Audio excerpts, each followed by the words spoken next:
Siva SK studio நேயர்களுக்கு வணக்கம். இது திரை விமர்சனம். சமீபத்தில் யூடியூப்பில் வெளியான கம்பேக் கே அப்படிங்கிற ஒரு குறிப்பிடத்தை பார்த்தேன். மிக சிறப்பாக பண்ணியிருக்காங்க.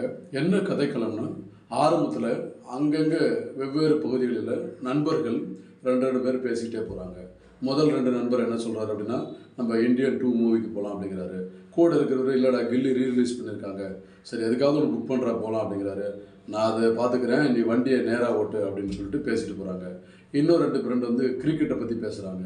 இப்படி பேசிட்டே இருக்கும்போது ஸ்டக்குன்னு எல்லா சொசைட்டிலையும் ஒரு நியூஸ் பரவுது. அவர் அரெஸ்ட் பண்ணிட்டாங்க, அவர் அரெஸ்ட் பண்ணிட்டாங்க, அவர் அரெஸ்ட் பண்ணிட்டாங்க. யார் அரெஸ்ட் பண்ணாங்க, எதுக்கு அரெஸ்ட் பண்ணாங்கிறத விறுவிறுப்பாக கொண்டு போகிறாங்க. திடீர்னு பார்த்தா ஒரு பெரிய இருட்டறையில் அரெஸ்ட் பண்ண ஆளை நல்லா முகத்தில் துணியெல்லாம் போட்டு மூடி போலீஸ் விசாரணை நடத்திட்டு இருக்காங்க.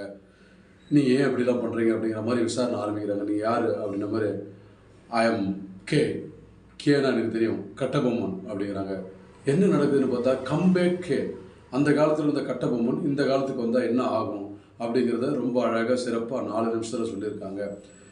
என்ன ஆச்சு அதுக்கப்புறம், கட்டபொம்மன் என்னெல்லாம் பண்ண போகிறாரு, அவரை வச்சு என்ன பண்ணாங்க, இல்லை அவர் தப்பிச்சிட்டாரா, இவங்களே ரிலீஸ் பண்ணுறாங்களா, அவர் என்ன பண்ண போகிறாரு அப்படிங்கிறது தான் கிளைமேக்ஸ்.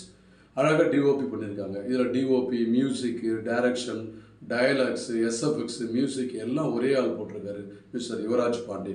நடித்தவங்க எல்லாம் சிறப்பாக நடிச்சிருக்காங்க. கதைக்களம் ரொம்ப அழகான விறுவிறுப்பாக நோக்கி நகருது. இந்த படம் உங்களுக்கு பிடிச்சிருக்குன்னு நம்புகிறேன். டிஸ்கிரிப்ஷனில் லிங்க்கு கொடுத்துருக்க, நீங்கள் பார்க்கலாம். இந்த திரை விமர்சனம் உங்களுக்கு பிடிச்சிருந்தா சிவா எஸ்கே ஸ்டுடியோவை சப்ஸ்கிரைப் பண்ணாத நண்பர்கள் சப்ஸ்கிரைப் பண்ணுங்கள், லைக் பண்ணுங்கள், கமெண்ட் பண்ணுங்கள், ஷேர் பண்ணுங்கள். தேங்க்யூ.